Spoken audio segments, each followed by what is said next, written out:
Hey everyone, Wags here from Eagle Dynamics. In this August 2025 DCS update, I'd like to talk to you about the latest improvements coming to the DCS Afghanistan map and update you on the dynamic campaign.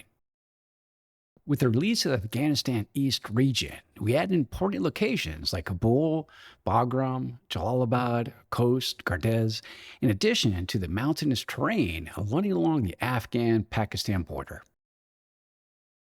Since its release, we've been working on a long list of improvements to not just update the Southwest and East regions, but the entire map. Let's go over some of these more noteworthy items. A common complaint has been the lower level of detail outside more detailed points of interest locations like airfields and cities. With this update, we've significantly improved the surface textures, improved the normal maps, made color corrections, added many large and small details, improved the textures and distribution of rocks and sand, and greatly improved vegetation throughout using a new vegetation distribution principle. However, other global improvements include the addition of missing roads, corrected the elevation of roads, lakes, and rivers, tuned the placement of city blocks, villages, and fields, tuned the levels of detail, and improved river crossings and airfield markings. From the mission editor in F10 map view, we've also added borders and their names of provinces, forward operating bases, fire bases, and command posts that are also marked by green triangles. Let's now look at some details added to the map. First, the Southwest region. Around Kandahar, we've added the mausoleum of Ahmad Shah Durrani in the city center, and the airfield has seen many enhancements, like many new small and large objects, improved taxiway logic, and improved textures. Most of the other airfields have also seen improvements to taxiway and ramp logic, more detailed object scenes, better road connections, improved airfield lights, ramp name fixes, and surface mesh tuning. The more recent East Afghanistan region has seen several unique structures added to Kabul, like the National Assembly, the Kabul Square Fortress, Babur Garden, and the Kabul National Stadium. Now, this is in addition to improved terrain textures around the Kabul area. The forward operating bases of Clark, Gardez, Thunder, Tellier, Camp Dubs, Camp Julian have all been added. Additionally, patrol bases of Khost and Daisy Combat Outpost have also been added. Bagram Airfield has also seen corrections to the parking ramps for more realistic accommodations, the addition of new lights, improved textures, airfield markings, and approach lighting additions and corrections.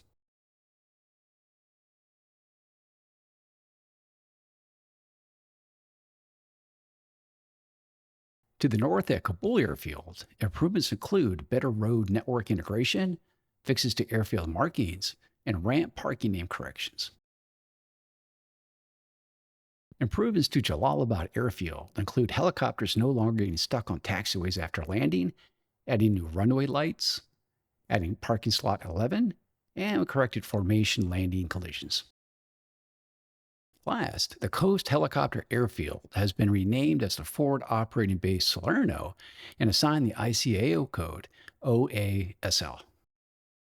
Probably the most common question we get is the status of the dynamic campaign since the last progress update near the beginning of this year.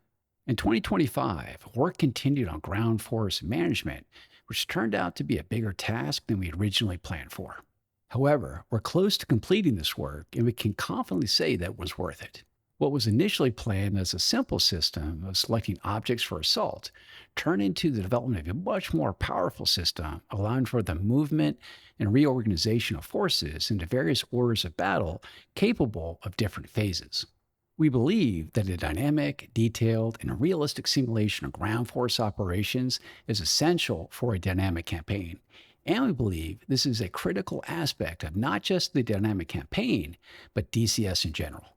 We're now finalizing and testing a system of distributing targets between ground units, both in attack and defense phases. Work also continues testing the aviation component. The interaction of flights within a larger package is being carefully checked and tuned with newly created debugging tools. This includes package assembly, logical package element timings, and flights dynamically adapting to new situations, like what happens if the package escort flight is lost.